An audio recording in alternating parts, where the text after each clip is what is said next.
Hi, everybody. Thanks for joining today. We only have a fraction of the participants in yet, but we're happy to see your faces. Let me say already that we're recording this meeting today. So if you do not want to be seen or heard, or not participate at all, in that case, please be aware of that. But otherwise, we are very happy to see your faces. So if you want to, you can switch on the cameras. And then we'll get started in 2 to 3 minutes.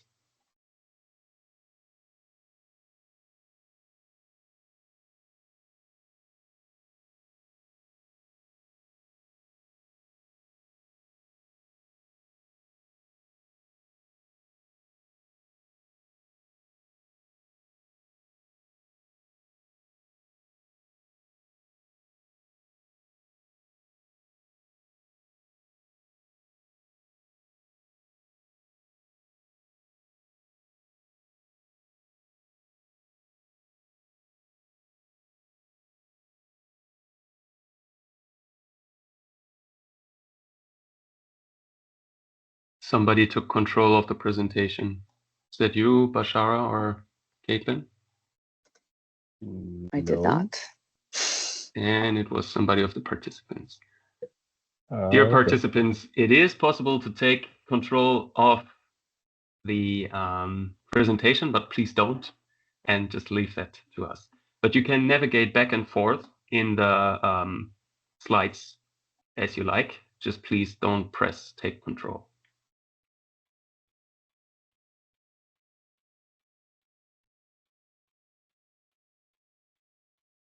Okay, we're at 23, 22. Let's give it 2 more minutes and then we'll start at 4:05.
All right, we're at a bit more than 30 people. Some may still join, but it's 4:05, so it's about time that we get started. So first of all, thank you everybody for joining today. Let me start with a little bit of housekeeping first. This is a recorded meeting today. The session has already been started with a recording. If you do not want to be seen or heard for some reason, please keep your cameras off and leave the microphone muted or even leave the meeting. But if you're happy to be seen and heard and to participate actively and be on the recording, we are happy to see your faces. You can switch the cameras on and be with us today. So today, this is our 4th DIASCA webinar on digital public infrastructure. The last one has been on WISP, what is in that plot, our deforestation risk assessment tool.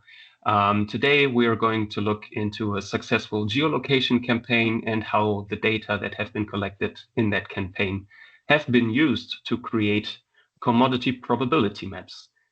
Today, we have here Bashara Abubakari from Ghana and Caitlin Terrio from the United States, who are going to present the work that they have conducted.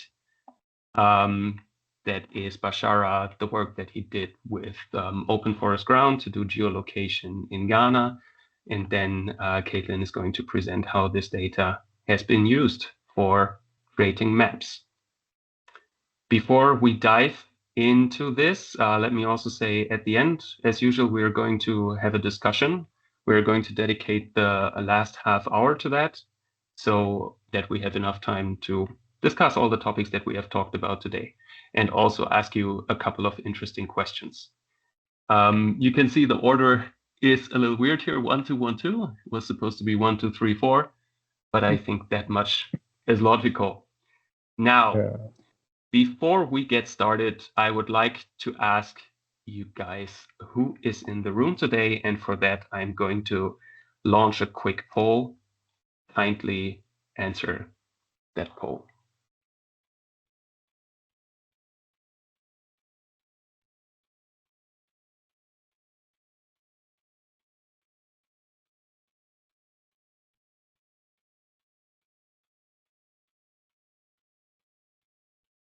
Não, E la culture? Non è culture. não, isso não vai No, you need for Sudan, you need for Sudan. Morlai Bangura launched camera and microphone. Good to have you today, sir.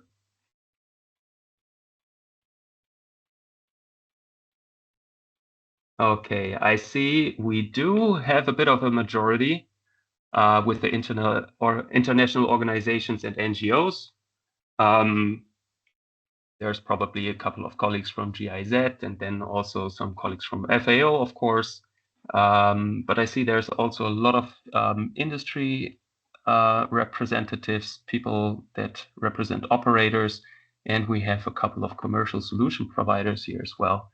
And some people with academia and some people from outside. I just saw on the chat. Somebody from Vol Cafe. Welcome. Good to have you here today. Okay, that is a good overview. Thank you for that.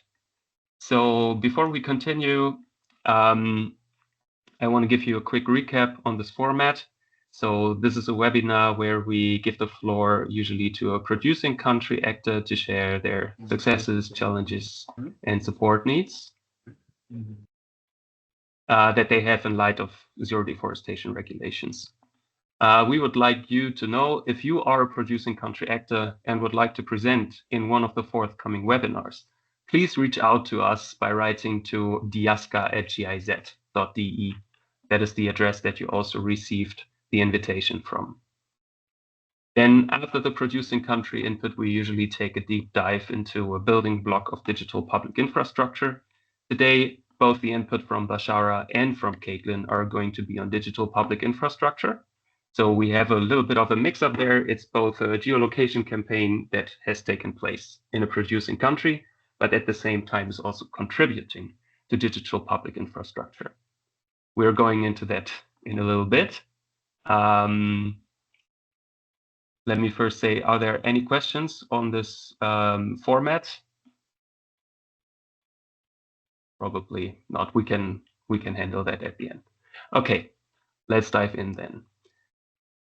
So in the past meetings, in the past webinars, we have always talked about digital public infrastructure building blocks, short DPI.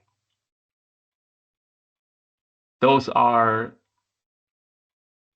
tools to do field boundary delineation, collect data in the field.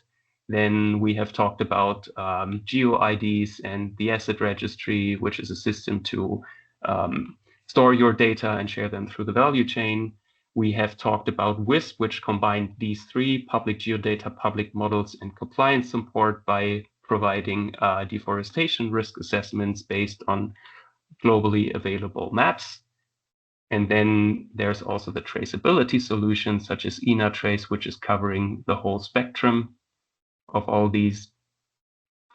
So the ones that we had in the past were a deep dive on ground already, and we had a deep dive on WISP. Now, WISP did combine these three, but now we are going to have a look at how one single building block of these is fed with data that comes from a geolocation campaign that has happened in Ghana. So without further ado, let me hand over to Bashara Abubakari, our colleague from CERSGIS in Ghana. The floor is yours. Thank you, Bashara. All right, thank you so much, Jonas, and everyone here. Good afternoon from Ghana, and it's a pleasure to be here today and also share our experiences here from Sergius about how we are using open tools and specifically open forest ground to collect reference data that will be engineered into wonderful products like what Caitlin and her team are also doing to improve on some global data sets that we have. So for the purpose of this presentation, I would limit it to mostly open forest ground. We did a number of activities besides that, but I won't go into details for now. So basically, I would want to begin the presentation with a short video of how our campaign went. Then we can dive more into detail on how we undertook this information data collection so that you can appreciate the conversation. So please, just a minute.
Right. I think the video is kind of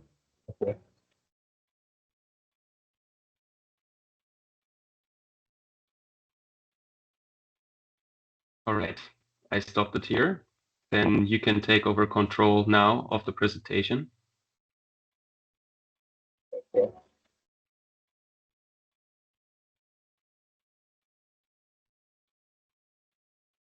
you see that, Bashara? On the top, click take control.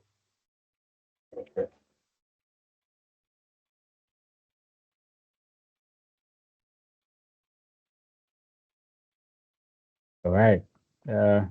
Thank you so much, and I hope you enjoyed the video. We try to make it as interactive as possible. So, I mean, it's okay to give you a summary of what I want to talk about. So before I begin, the premise of this presentation begins from Sergius together with, by then we're part of the Severe West Africa group, where we wrote a proposal, and there was this grant that we won from Lacuna Fund to map reference data sets for cocoa.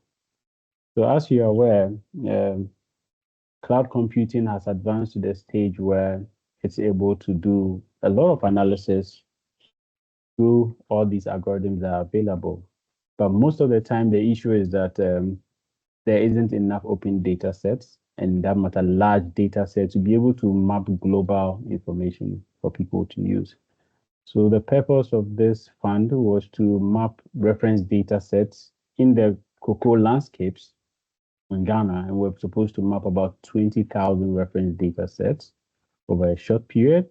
And this data is going to feed into an open access information database where people can have access to use for their needs. is a problem when it comes to all this. Ghana is the second largest cocoa producing country in the world, followed by Cote d'Ivoire. And though it is producing a lot of cocoa, it comes off with a lot of issues as well. As you can see in the map, we have about 10 major growing cocoa areas in Ghana. And out of these 10, 5 of them are bedeviled with a lot of issues like artisanal mining or small scale mining in Ghana. We popularly call it galamsey. And this has been with us for a long time, but in recent times, it has taken over the whole vegetation. So galamsey or artisanal mining, like I'm saying, combined with the expansion of cocoa within these forest landscapes has led to a lot of vegetation loss. Now, with the imminent introduction of this EUDR component, we need to find ways to be able to provide data sets that would inform decision makers to make certain policies or key information for these farmers and some of these CBOs to be aware of the imminent.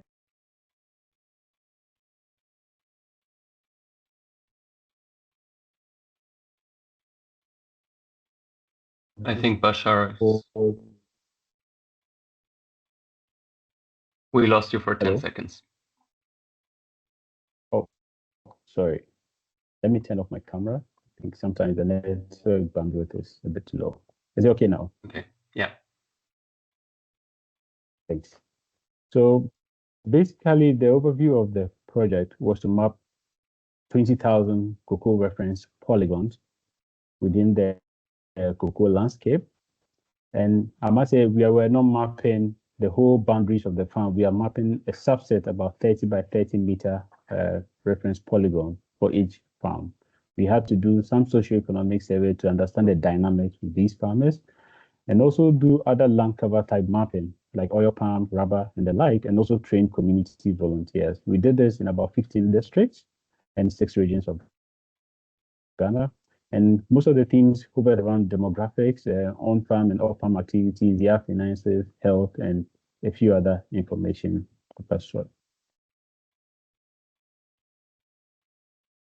Now, why is ground-based data the missing link? Satellite images are always able to distinguish a lot of features, but it can't always distinguish between how the cocoa forest mosaic is, because there's a lot of shade and smallholder systems. And ground truth data is the gold standard for machine learning and map accuracy. So it's important to be able to map ground data that is validated and accurate and good for machine learning processes. And also, farmers and the youth have more knowledge than what the satellite images and algorithms might be able to get us. So it's good to get down on the ground to talk to these farmers and local communities about the dynamics of all these things on the ground. And finally, we hope that there'll be some sort of sustainable sourcing connection where we're able to identify areas that are deforested prone and how to mitigate some of these problems on the ground. So the approach, we relied heavily on open forest ground to map this ground data, as well as Kobo Collect and Open Forest collected online. That was developed by Open Forest to collect these other land cover details. So the next approach was to do some sort of training and also pre-testing, where we had immense support from the NASA SEO and also some community local organizations, as well as international organizations like OFI, to link us up with some of these farmers that we'll be using for the data collection models and things like that. So in all, we had about 21,000 cocoa reference polygons, and we were able to speak to our 4,444 farmers to understand the dynamics of the ground, and also had over 20,000 other land cover types that we had in the data set.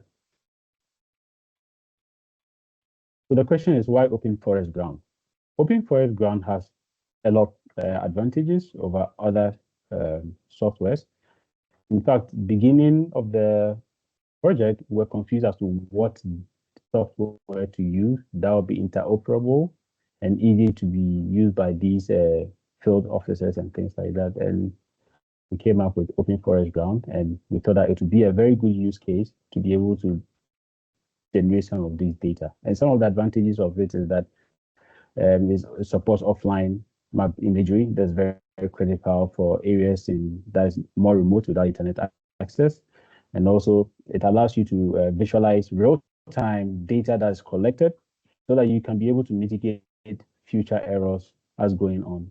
And it has this non-technical user focus where you don't need to be a brain wizard to be able to use the software for your features, as well as having this task-based survey management where you're able to iterate some of the issues that you face on the ground, which was very critical for this campaign, because imagining us taking over 20,000 farms, there might be issues on the ground that need some sort of flexibility, and Open Forest Ground gives us that kind of flexibility. And one key feature I really liked about this was the ability to be able to track users real time and alert them when they are crisscrossing issues on the floor so that you can mitigate future errors as it goes. So the video that you see there, it just gives you an idea of how some of the data sets were collected and the attribution that comes with it real time with pictures and other interesting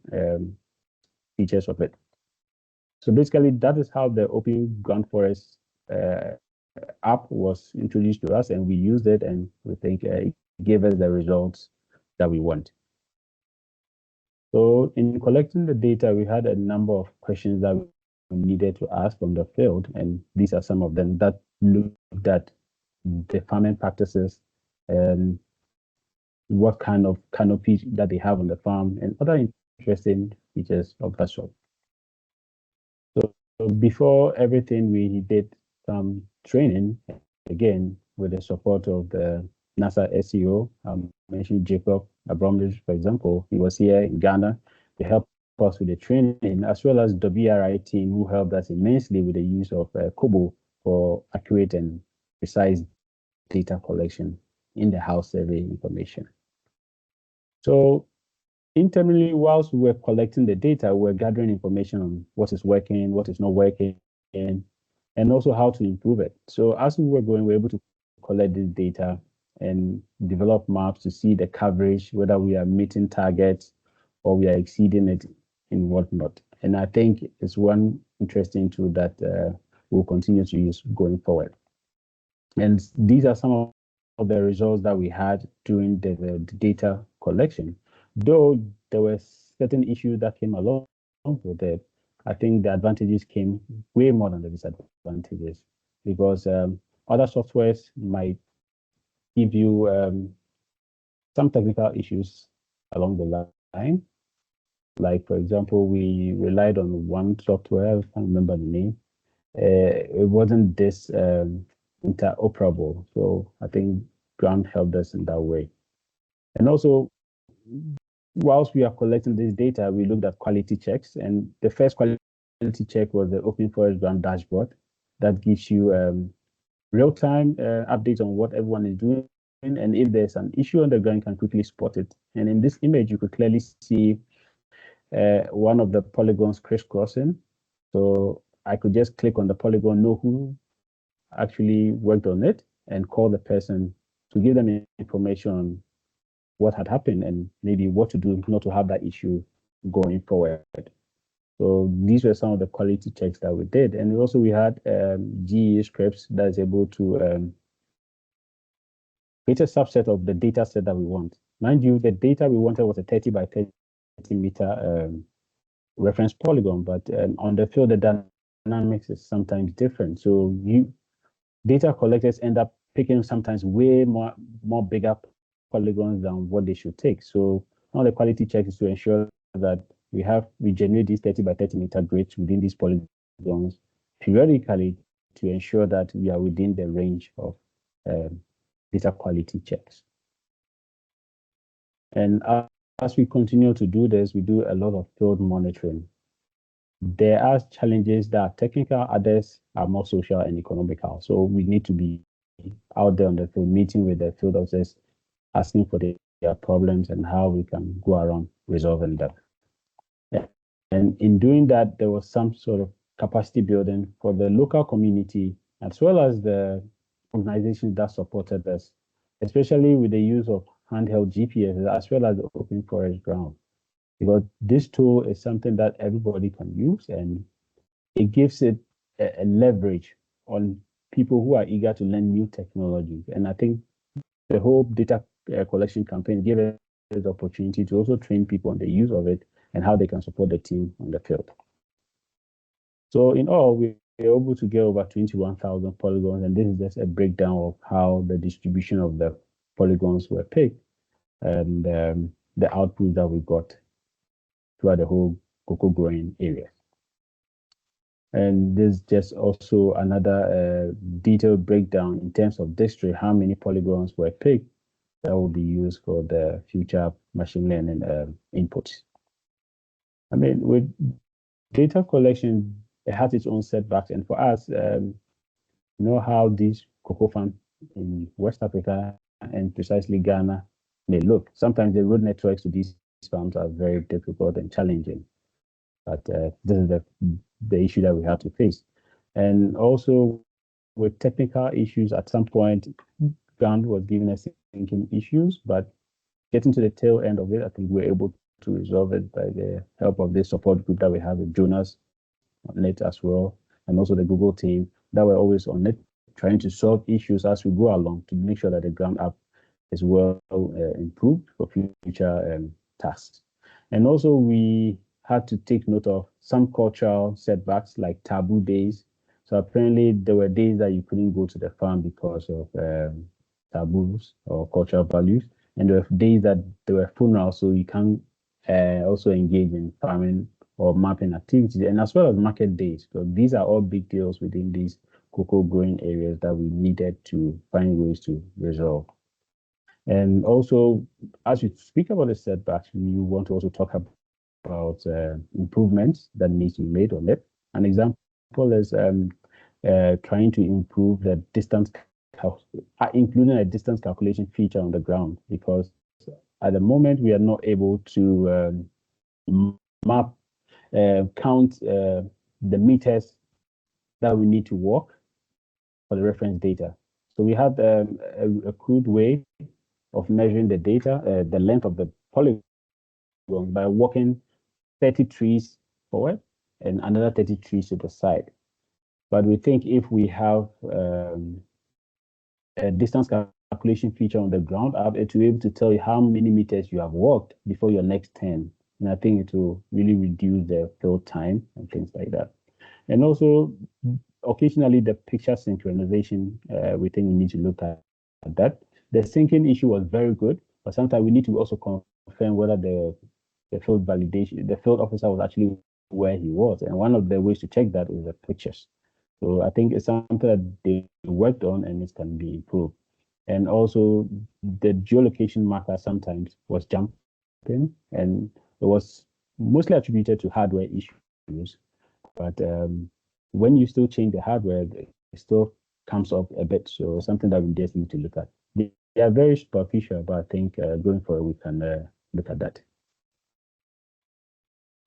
Then when it comes to the data licensing, it has been licensed with the Creative Commons 4.0. So it's there, and it is free to be shared, copy, distributed. You can adapt it to any purpose, even commercially. You just have to cite the creators of the data set and things like that. And it's available on Zenodo. So I'll share the link with you so that you can have access to this data. So to wrap up the whole conversation, all what you're saying is that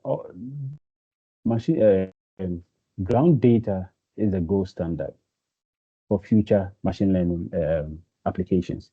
So when you're able to get very good quality data, it's able to help in sustainable sourcing impact by verifying where these cocoa are located. So imagine we have a poor data for machine learning algorithms, we'll end up having a not verified deforestation-free cocoa sourcing impact. So I think going forward, that can be done.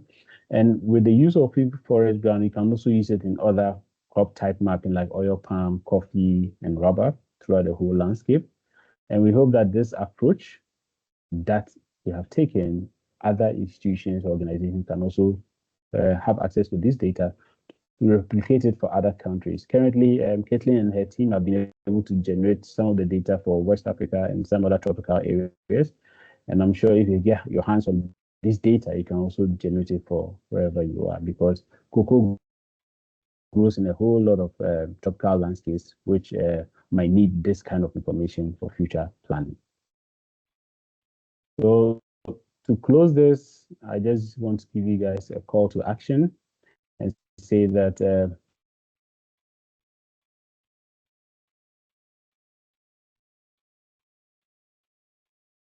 we cannot hear you I was anymore. expecting what to do. Oh, I think it's my network. Yeah, right in Yeah, the I moment think I'm that you back had the to you. call to action. You may want to repeat it. Yeah. Yeah, so I wanted to close here by saying that this is a call to action to everybody. Like, if you invest in open data, collaboration is key. These are some of the collaborators that we had. They were immense, but the work was a lot, and we need a lot of collaboration to make sure that we get a very successful and robust data set.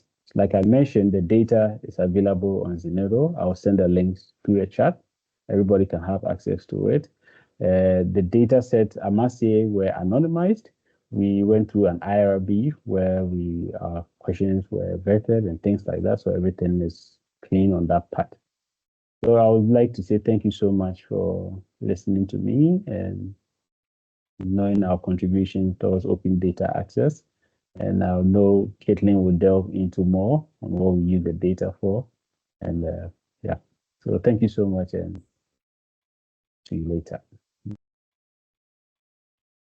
All right, thank you very much, Bashara. Let me just point out to everybody, the link is also clickable right in the presentation from your screen.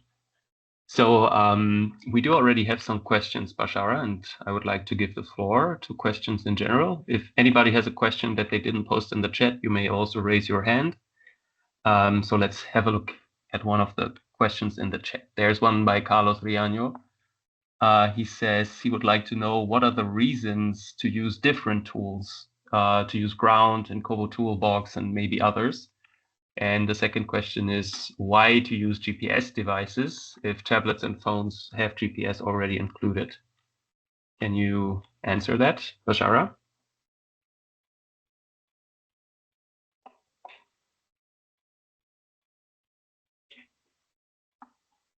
Are you still there, Bashara? Because you're muted. Sorry, I was talking to myself. Okay, so we had to use these type because the project requirements ensure that we picked ground data. That's why we used Open Forest Ground. We had to do a household survey. So we needed to use another open source data like Kobo Toolbox because it was very flexible and easy to use. And also we had to rely on the use of Open Forest Collect Earth to collect other land use types. That was different from the main focus of collecting cocoa forest data. So that's how come we use 3 different softwares to do this, because each software was unique and very robust for each use case. And also we used GPS data because we used GPS at some point because we were working with some local communities that we wanted them to pick other land use cover types. And the GPS was more robust than the tablets. And also sometimes the tablet might go off. So we rely on the GPS as a backup to collect some features on the ground when the tablet is off. Let me also point out that Open Forest Ground, for example, is a software that we created with primarily geolocation in mind, whereas Kobo Toolbox is more of a household survey tool. Ground is not so much a household survey tool, but usually we present it to cooperatives, for example, to do the geolocation for and with their members, and not do a household survey specifically. We have another question here. It's from Levin Atla da Silva from Preferred by Nature. He asked, the data collection also included potentially sensitive data, such as data that can be directly linked to the farmer, their households, and socioeconomic status. How did you assess the data and privacy risk for smallholders when collecting data? And what was done to mitigate these risks, if anything? Yes. So the data that we collected, we tried to anonymize the data set before it was sent out.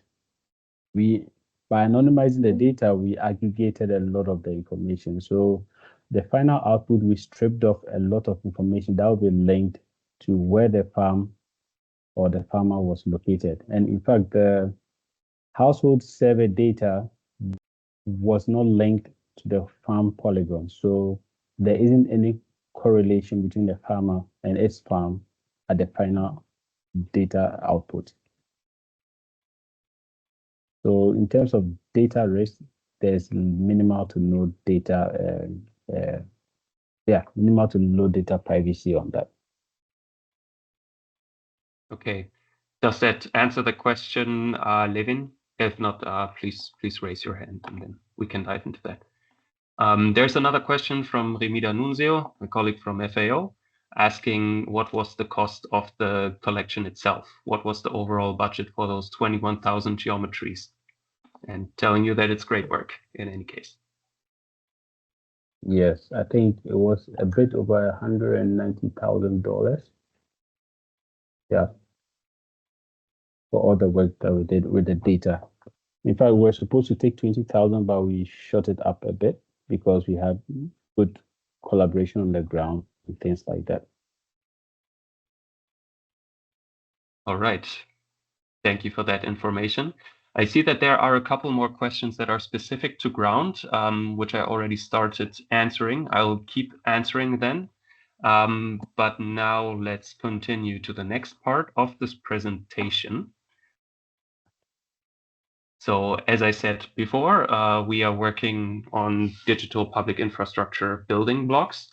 And we have just seen one of those in action, how geodata were collected with Open Forest Ground. That is this application right here. And with that, you created some public geodata, which was then used in public models, AI models specifically, or machine learning, to create new public geodata. There's a bit of a feedback loop here. To have a look at how that happened and what was done exactly, I'm handing over to Caitlin now. Caitlin, you may take over the presentation.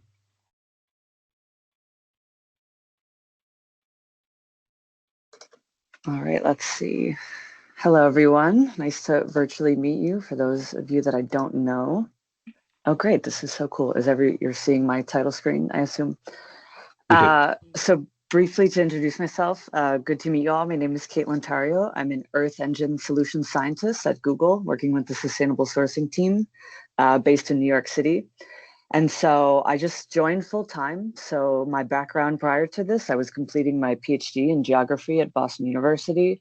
And my research was funded by NASA Surveyor, which is how I had met Bashara and got to know him and the SurGIS team. And we have done a bit of fieldwork together a year ago, which was very nice. Also with Jacob Abramowitz, who Bash mentioned and who is on the call as well. So it's been really great to collaborate with him and work together on this. And so I'd like to start a bit by giving some background on sort of what Google's role in the Forest Data Partnership is. And I'm sure many of you who have joined these webinars in the past are familiar with that partnership. And then dive into really what our individual single class COCO model is. So how we did the training database development, the model performance. I'll give some qualitative and quantitative examples, review our accuracy assessment protocol, and then describe some of the ongoing challenges that we have. And then I'll also talk about sort of current and future research directions that we're exploring now and would love feedback and community contributions on. And then I'll briefly touch on ways we can collaborate and connect moving forward. And one thing I do want to say before beginning is that this is not by any means a finished product. What Google's been doing, it's actively in development, and we welcome any and all contributions from the community, whether that's with data, whether that's feedback on the maps or getting involved. We really hope to make this an open collaborative space, and so keep that in mind, please.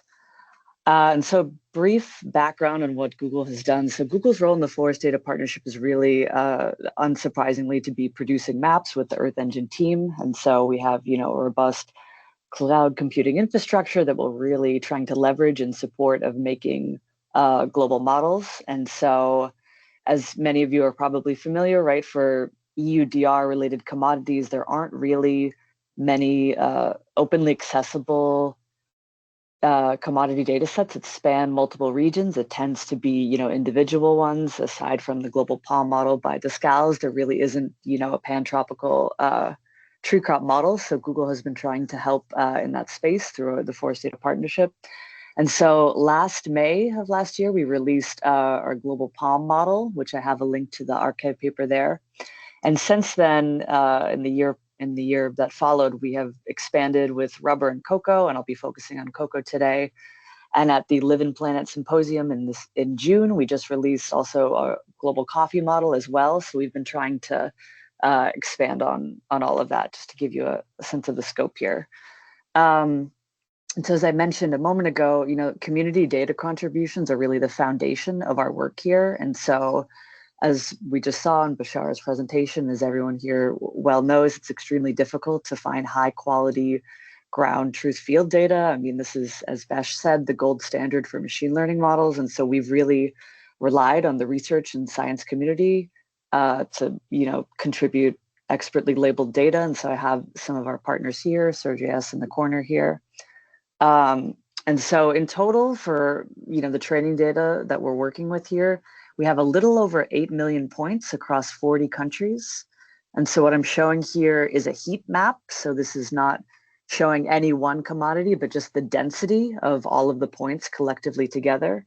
I do have a bar chart here showing the sort of distribution of individual points. But what I'd like to emphasize from this heat map is that really the sort of reddish areas that have the most dense concentration of training points, these tend to be the commodity areas, right? So they're pretty clustered in key production regions here. For cocoa specifically, I wanted to dive in a bit to the distribution of our data. So roughly 2/3 of our, again, a little over 1 million points of cocoa data comes from Ghana and Cote d'Ivoire. In no small part, the contribution of Bash and the SurGIS team was instrumental for this. We have a few other regions represented, but in truth, we could be doing a bit better in terms of capturing, the variety of different cocoa production systems across the world. It is true that, Ghana and Cote d'Ivoire alone produce roughly 2/3 of the world's cocoa. So our distribution does sort of match the distribution on the ground, but nonetheless, one area that we hope to improve on is representing other countries a bit better. And so from Brazil, our cocoa data primarily comes from Servir Amazonia and Map Biomass. So Map Biomass has Map Biomass Cacao that they recently released about a year or two ago. And so they kindly contributed a lot of validation data set there. But so, I showed this just to say that the model is heavily influenced by the West African landscape. And so when we look at results, you can sort of keep that in mind in the future. And so just zooming in, because again, I'll be showing global models and it's hard to see the diversity of the landscapes here, but we did try to capture both smallholder systems and industrial production systems, as well as different levels of shade. And so we have, some shaded cocoa in Brazil here, and then we have industrial chocolate companies in these corners here. Oh, I have a pointer. Oh my goodness, how exciting is that? And so we did make an effort to try to capture a variety of production ecosystems and whatnot. And, I showed this slide in particular to mention that the work that Bash and SurGIS and Jacob did has really been instrumental. So, at Google, we do not have access to, a special set of high resolution images. We do rely on the Maxar and Airbus imagery that's publicly available in Google Earth.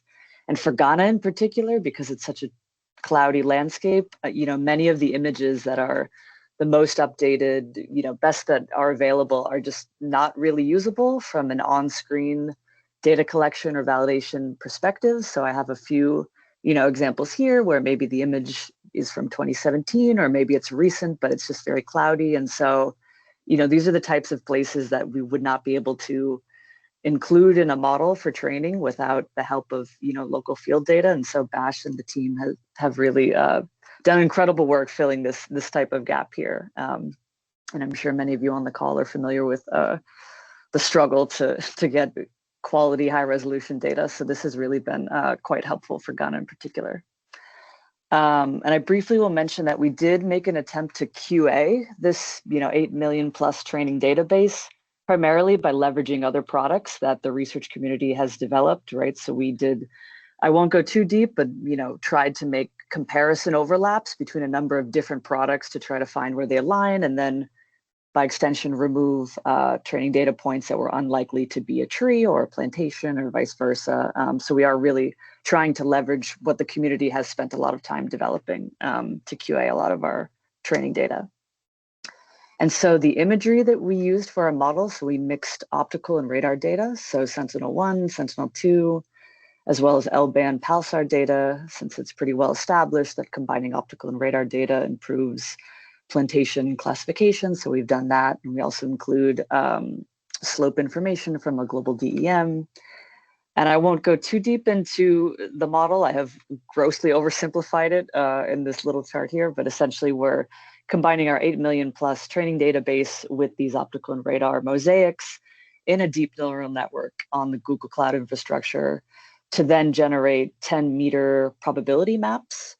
So as I showed in the beginning, we do have, individual commodities. We have cocoa, palm, rubber, and coffee. I'll be focusing on the cocoa, but we have made other classes. So right now we've only released the years 2020 and 2023 publicly. We are expanding that to include all years from 2017 forward. So that's something that we're hoping to do in early 2025. But for now, this is what's currently available. And so I have a list of the Earth Engine image collections here. It'll be linked in the presentation, and I'm sure many of you have maybe seen this online as well. But again, it is freely available to everyone. I do want to highlight that we didn't release every country, and so the accuracy of the maps is highly dependent on if we had training data available for the region, because the accuracy varies regionally. We did try to focus on the top 10 producing countries globally, and this tends to be roughly reflected in the training database. But if you load these maps that are publicly available and notice that some countries are not represented, this is just because currently we have not expanded it globally, although that is in the works. And so I have a brief slide. When I say that we have probability layers, I wanted to just emphasize sort of what that is. And so for places where we do have multiple commodity maps released, you can stack them together and get a multi-band image. And so when we look at one individual pixel, we have a probability from 0 to 100 per tree crop. And so this is a bit, different than a categorical, static classification, right? There are probability thresholds, and depending on user needs, that threshold might vary. And so I do want to point that out, that it's not a yes, no binary cocoa or not cocoa map, which we think is a pro of the data set because it's, more related to how the dynamic nature of these crops and how they're growing and whatnot, but emphasizing that a little bit. So now I want to just qualitatively show a bit of the performance. Again, we're working with the 2020 and 2023 layers.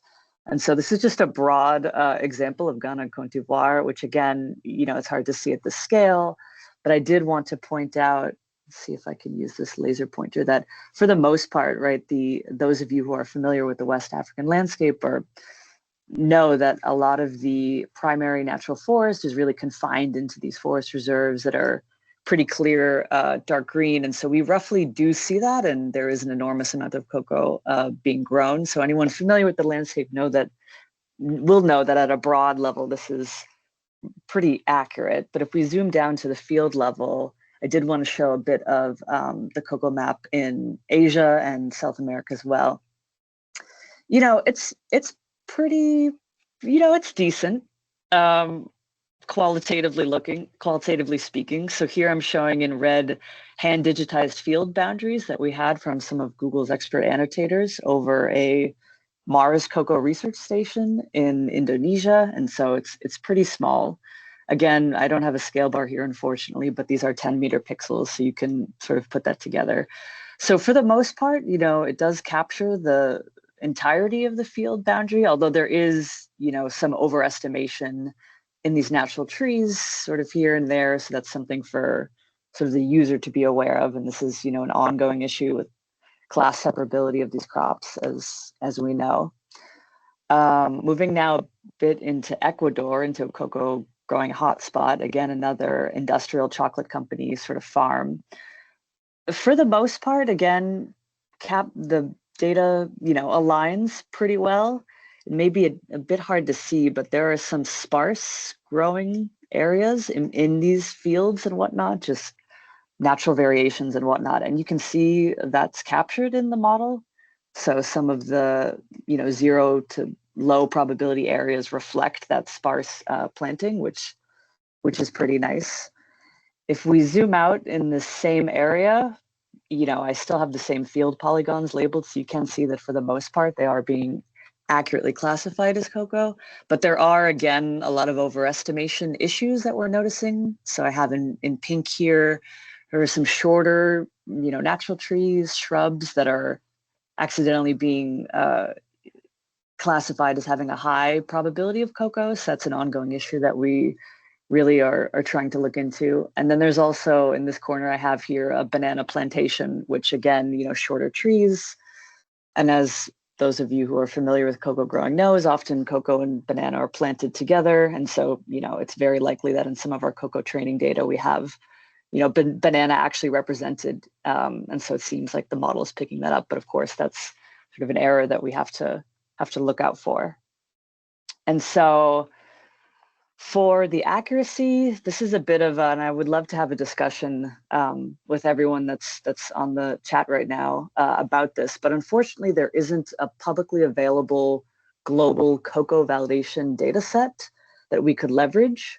So for some of our other models like Palm, we use the DIASCA's globally available data set of 18,000 points. And that was wonderful because it's independent data that we could assess our models against.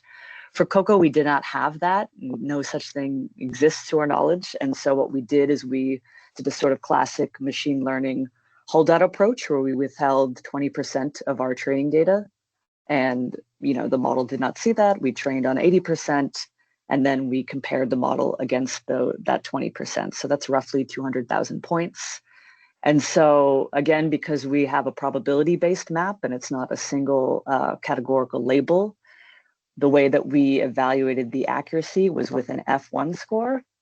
And so for those of you familiar with machine learning approaches, right, an F1 score is a single metric that is providing an optimal balance between precision and recall. And so in more familiar remote sensing terms, precision is related to commission error or overestimation errors or false positives.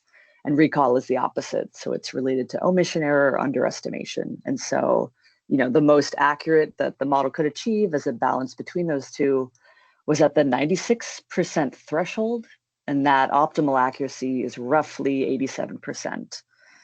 And so, a 96% threshold is pretty high. And so as I was showing in those previous examples, right, we do tend to have an overestimation problem. So we aren't really missing a lot of areas. We're not omitting cocoa, but we are labeling things that should not be cocoa as cocoa, and hence the threshold is pretty high. And so this is, definitely an area of future research for us, is both developing a more balanced global validation data set, and then also, again, fixing the overestimation issue. I did want to point out two very interesting user applications that we're quite proud of. And so one is that we've been in contact with the Joint Research Center of the European Commission to try to include some of our commodity maps, cocoa in particular, but also coffee and rubber and palm as well, in their 2020 natural forest cover layer, which is being used in support of EUDR. They are primarily focused on global data products, and so we're trying to expand both our training database and get more representative global data for cocoa in particular, but all of the commodities, to try to make global maps and to hand to them in support of that effort.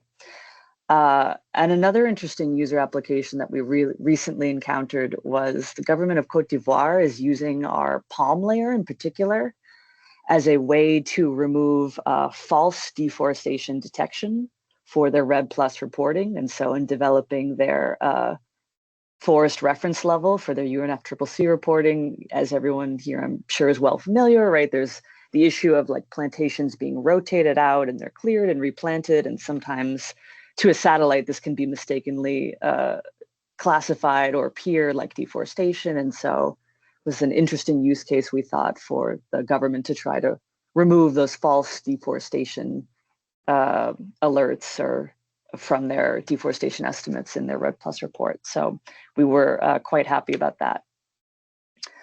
And so next steps for us, there are quite a few. So right now we are experimenting with switching out those optical and radar composites I described with Google's new satellite embeddings data set. So I'm happy to send more info about that later, perhaps in the chat. I didn't want to get too deep into it now, but it's, you know, a similar metric of using optical and radar and all sorts of climate data and whatnot to try and develop more interesting indicators rather than the image data itself. And for our early experiments with this, we've been finding that it's quite good, far better than using the optical and radar images alone. And so that's something that we're doing now. Secondly, and this is sort of a big one for us, again, a nice discussion topic, is we really haven't explored thus far regional models, but we're starting to feel that this is something that we need to put a bit more research time and effort into. And so, you know, right now we've really focused on global models just for generalizability. And again, because we're limited by training data regionally, but as everyone here knows, you know, it's really difficult to create globally accurate and locally relevant map data, especially given the variation in agricultural management practices and agroforestry practices. So we're hoping in the future to maybe explore, you know, continental or subcontinental regional approaches to the models themselves. And then lastly, we are preparing a paper. So many people have asked us about this. They don't really, you know, understandably feel comfortable using a data set without having a scientific peer review. So this is something that we're working on for the satellite embeddings version of these maps in particular. And so, as I said in the beginning, and this is my final slide here, you know, this is an ongoing area of research for us. It's by no means concluded. There's a lot of work to be done. You know, we've really tried to put the maximum effort in terms of training and deep neural networks and throw everything we have at it. And it's still quite difficult to map these crops globally. And so, you know, we would love input from the community on the quality of the maps, on, you know, ideas for where to find training data. That's always a limitation for us. And so I've put a number of links here, the first being just a general data viewer. And so if users want to click that and check out, this has all 4 commodity crops available. I also have a link to our GitHub site, which details in far more detail than I could describe here, specifics about how we perform the accuracy assessment, the training data and whatnot. And then perhaps most importantly, at the very bottom is a feedback form here. So this is for the Forest Data Partnership broadly. Everything from comments on the map products to uploading data files to share or just general comments and questions. I believe there's also a link to get on the Forest Data Partnership mailing list there as well. We would love community input. And so, yeah, thank you. Excited to hear people's thoughts. I may stop sharing so that stop presenting. Yeah, Yes. don't stop. Oh, don't no, stop. it's okay. I'll just pull it up again. Don't worry about it. Okay, we have there was a hand up already with a question. I don't see it anymore. Who was it who had their hand up? I think it was Damola Akelele. Yes, please, Damola.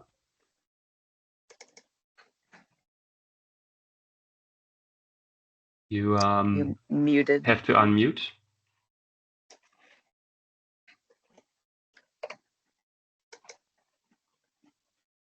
Yes, Damola, you have to unmute your microphone so that we can hear you.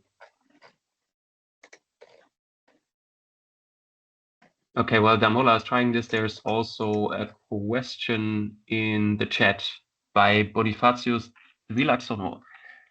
Is there ways for external organizations to adapt this data models for other commodities, such as vanilla or timber, for example, potentially by using similar optical and radar data or the satellite embeddings? Oh, that's quite interesting. I mean, ideally, where the models, if you select a threshold that's regionally appropriate, you could use it in a similar way to the way that the government of Cote d'Ivoire used it in their Red Plus report, as I described, where, you could mask out areas that are clearly palm or rubber or cocoa, and then try to highlight vanilla or timber would be the easiest way. I think you could adapt what's already there. Perhaps pairing, these models again as using these models as a mask, and then using the embeddings with, any sort of local training data you have for specific timber species. I think that would be a good approach.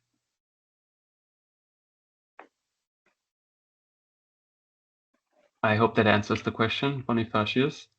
Damola, could you just type your question in the chat, please? Because we cannot hear you, unfortunately.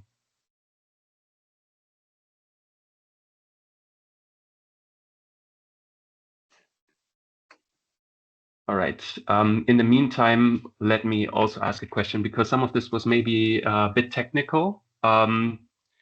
So say I'm a cocoa importer, for example, that has to comply with zero deforestation regulations, and I have all geolocations from the plots where cocoa was grown. How can I interpret the probabilities from this 2020 map? Because it's not a binary map, right? It's not a clear yes/no answer. So how do the probabilities variate? Is there a lot of small and very high probabilities, or can you say something to that? Sure. In theory, the probability should be related to the age of or maturity of the crop. And so one would expect that a fully mature cocoa tree would have a very high probability, and that cocoa trees that are growing or like young and immature would have a low probability in theory. And in many times that is the case, although as I showed in some of my examples, regionally, we do tend to have sort of an overestimation problem or blessing, depending on how you look at it. But it would be most likely that, most of the plot should have a probability of 90% or up, I think. Yeah, a high probability is closely related to a yes for a cocoa. But again, a younger immature tree could have a low probability and it could still be valid. Okay. Yeah, no, I asked this question because we are also using these maps in WISP. Some of you have been in the WISP webinar before. I'm also going to post the link to the recording of that one again. And we are also using some of the probability maps already in WISP. I think it's not the cocoa probability map yet. I would have to check that again, but I think it's the palm map. And there we also put a threshold of, correct me if I'm wrong, one of my colleagues, I think it's 94%, which is a pretty solid indication that there's indeed an oil palm where the FDAP layer has detected one. I see there are some more questions. Thanks for the presentation. Where can I get the specific details on accuracy of these commodity models? Is it one of the links? Yes, and in fact, I will put this in the chat right now.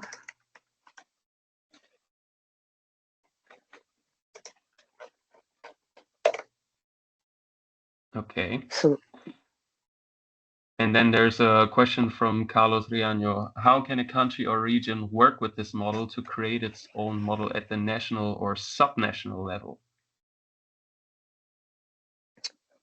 So I think the thresholding approach is, again, probably the best way to try to localize this. Again, in certain areas, right, there's a lot of overestimation.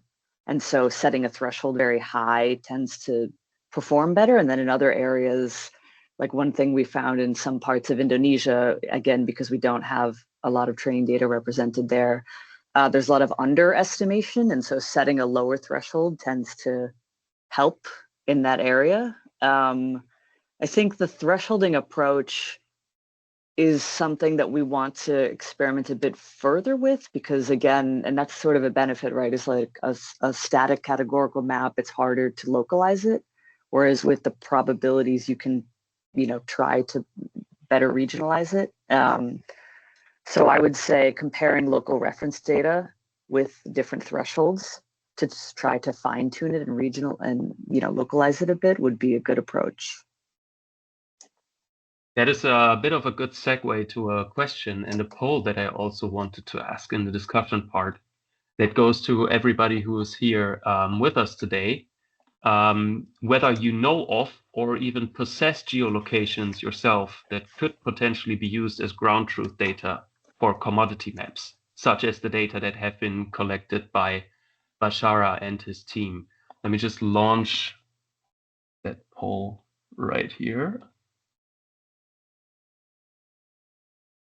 I guess many of you will answer no, but if you have geodata or if you know of geolocations that could be shared for such a purpose, please let us know.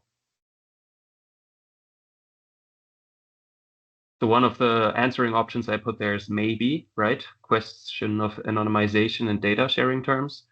So in case you have geodata, but you are a little hesitant because they're not fully anonymized or something, there's probably still ways to work with this. So please answer maybe if such is the case.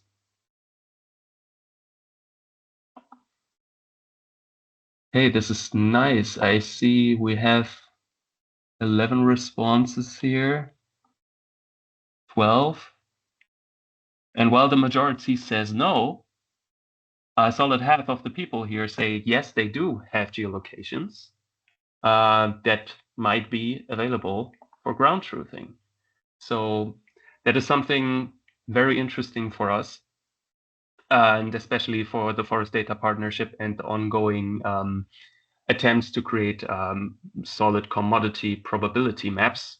So if you have answered yes or maybe here, please reach out to us. You may reach out directly to Caitlin or also to us as the FAO team or to diasca@giz.de.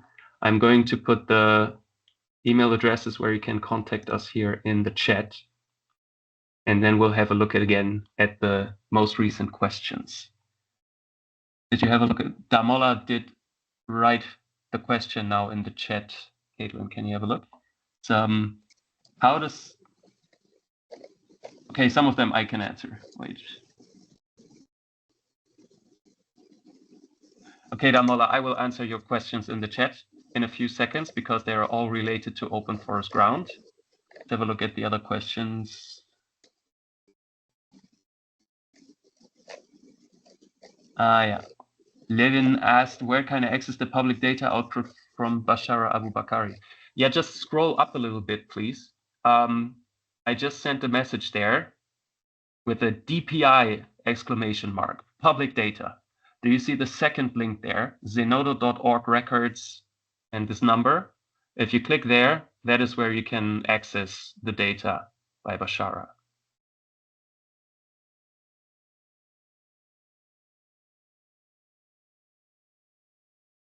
Okay, and there was another question by Bonifacius. Thank you. Is there a good guide on Google Earth Engine for using own commodities? Let's see. By own commodities, do you mean your own local data? So I'm trying to find that in the chat here. It's right above the link that you posted to GitHub.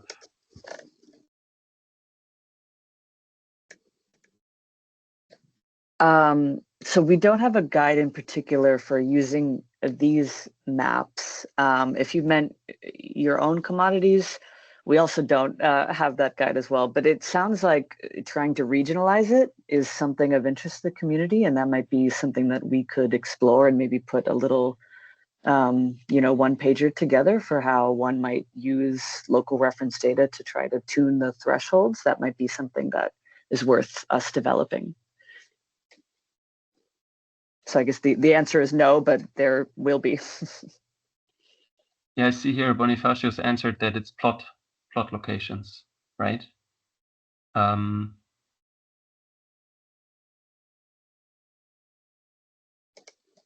Yeah, it would be interesting if you can share those. Maybe Bonifacius, if you're willing to, maybe you could join the discussion, open your microphone and the video, and maybe go a little bit into detail what you're looking at or looking for. Hi, can you hear me? Yes, thank you. Yes. Yeah, no, so I meant, yeah, exactly as Caitlin mentioned. Yeah, so it's, how do I say this? Yeah, like using the models to fine tune for specific commodities. And is there like any guides? It doesn't have to be particularly with the forest data partnerships, but just in general, how to train data on Google Earth Engine. That's the software I'm primarily using, or the service I'm using. Oh, yeah, there are plenty. I can send you, if you put maybe an email in the chat, I can send you their general classification guides that Google has made that are pretty easy to use. So would be happy to send them along. Maybe I'll put some in the chat, but if you could send me your email, okay, awesome.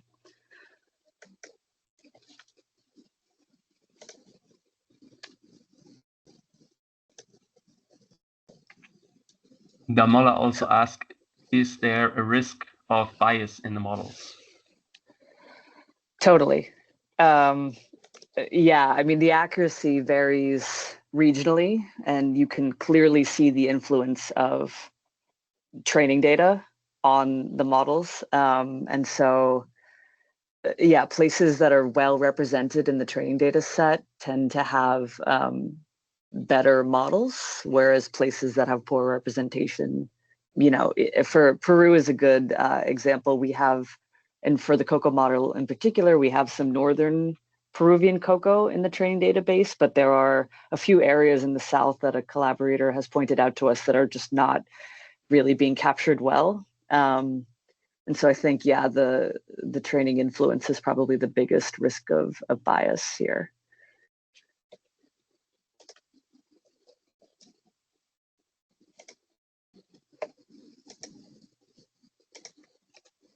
Okay, I'm also getting the question here to send to people's email address the Open Forest Ground video that we created a while back.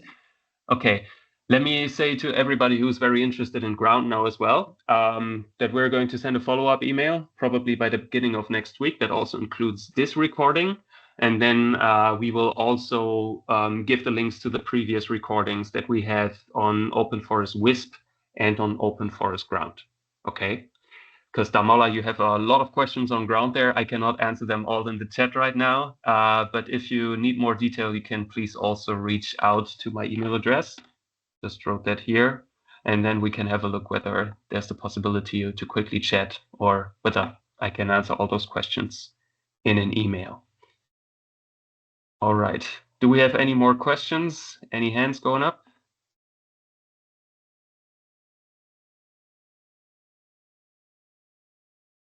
Do you segregate between mono cocoa and agro cocoa?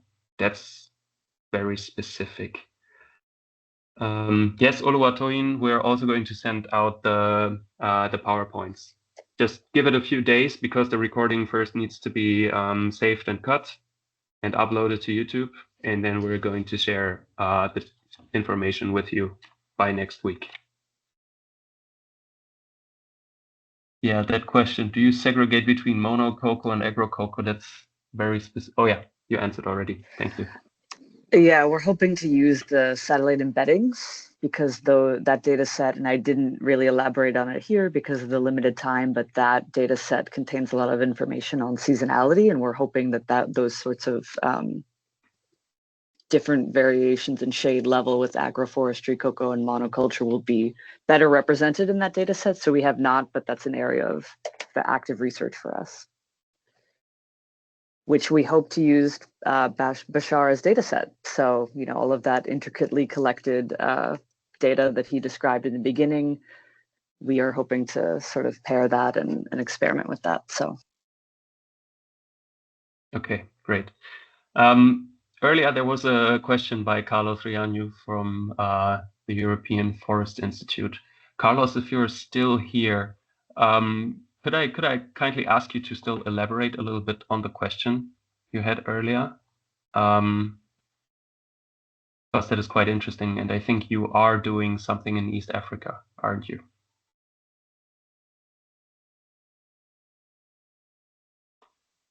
Is he gone?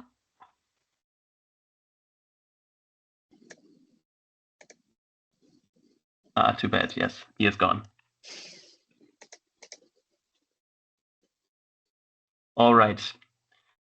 So we're approaching the end. So one thing that I want to say is something very valuable to point out here is that sharing data in a way that is compliant with data sharing regulations and that anonymizes and doesn't put into jeopardy the safety and integrity of the data of smallholders is a way that we can all mutually benefit from our work here, right?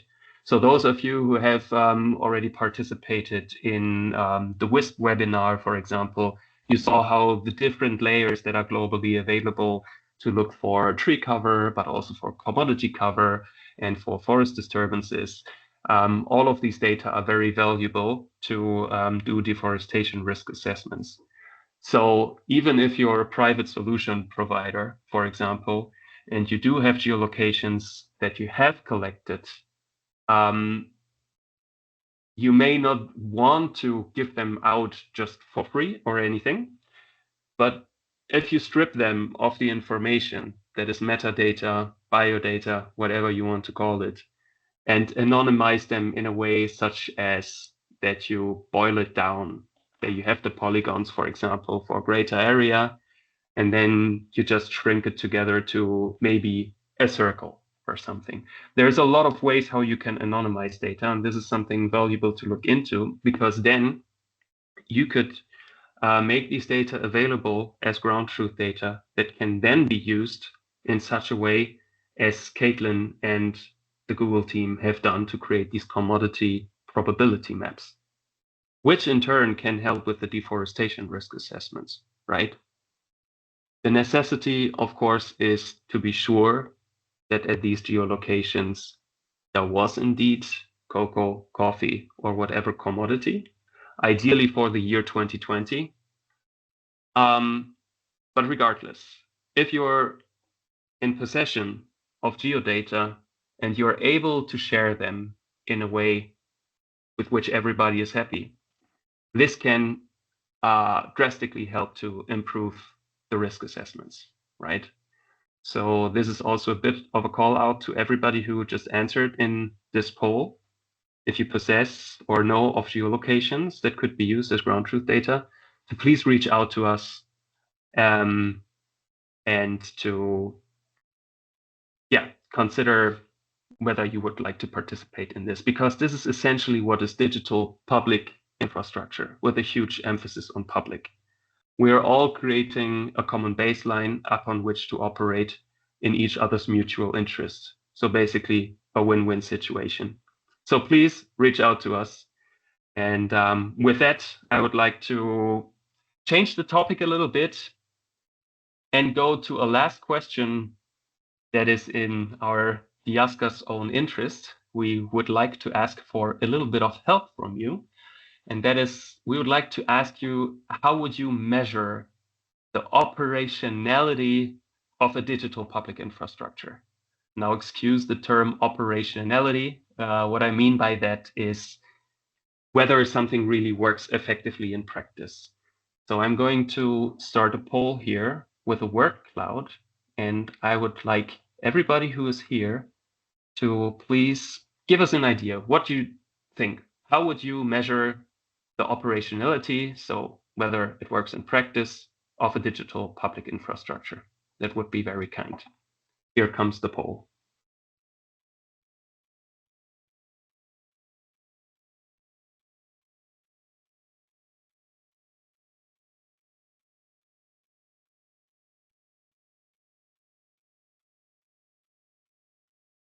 I know it's a bit of a difficult question.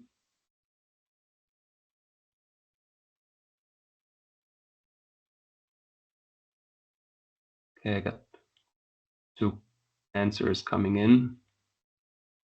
I'm not sure the question was entirely understood. It's a bit of a complicated question. So again, digital public infrastructure are the things that we are working on, right? WISP for deforestation risk assessments, open forest ground for geolocation.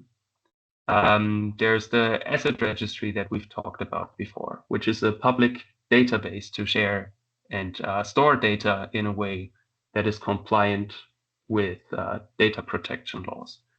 All these kind of different digital public infrastructure building blocks.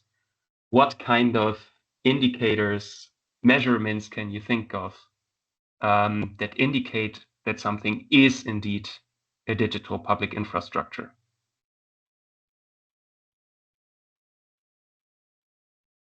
I see more responses coming in. Thank you.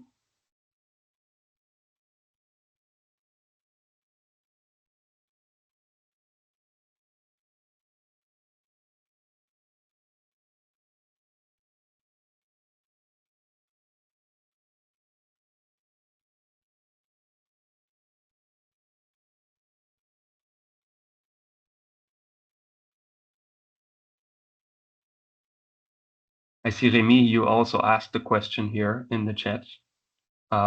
If you would like to still give it a little bit of detail, please feel free to speak.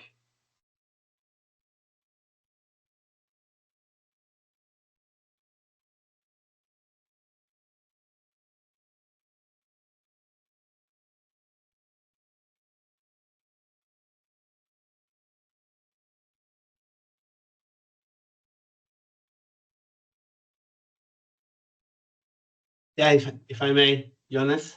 Yes, please.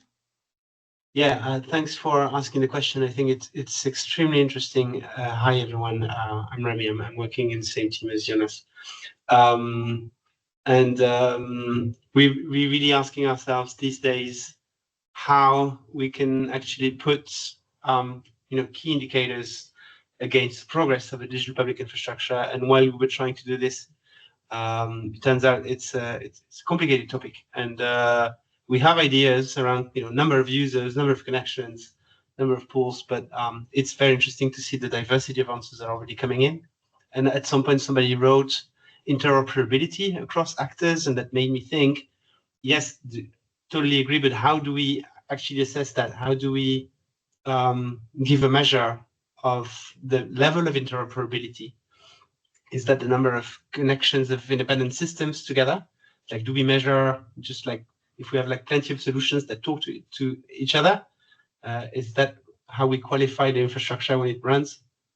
Anyway, it's almost a philosophical question, so it's great to get ideas. Don't be shy and keep sending those measurements. I guess in the end, it's all of this that makes the qualification for an infrastructure that functions.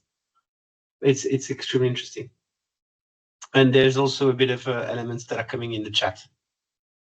I see, so we should also take stock of those, not directly in the poll, but in the chat.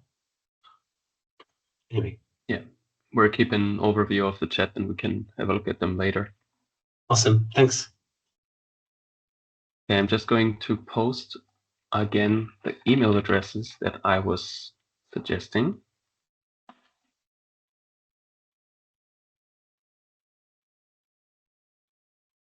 Coming now.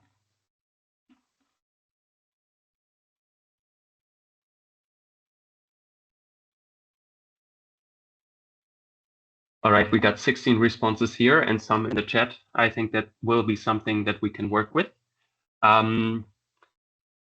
I just put again the email addresses that you can reach out to if you know of any geodata or are in possession of geodata that could be helpful for ground truthing.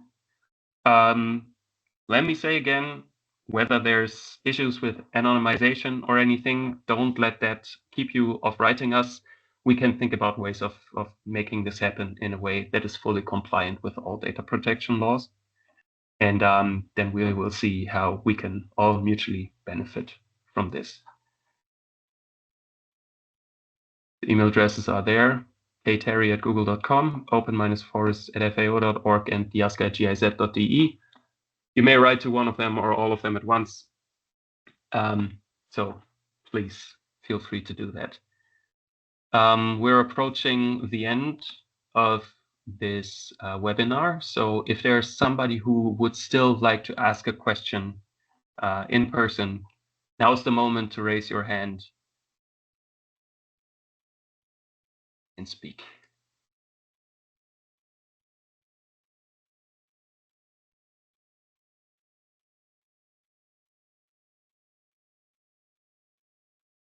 All right, I see no more questions coming up, no more hands being raised. So let me say that as this is an ongoing webinar, we're going to have the next session in about 10 to 12 weeks. I think that might be Christmas. We'll rather do it before or after. Last time we said always 6 to 8 weeks, but reality came around and it became rather 10 to 12 weeks. So let's be realistic.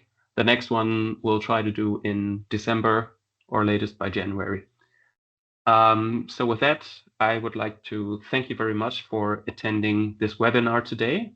I hope that you get some impetus for future work, some ideas what to work with, and that you may make use of the tools and the digital public infrastructure that we've been all working on as part of the DIASCA team. So thank you very much, and have a good day. Thank you. And special thanks to Caitlin and Bashara for presenting today, of course.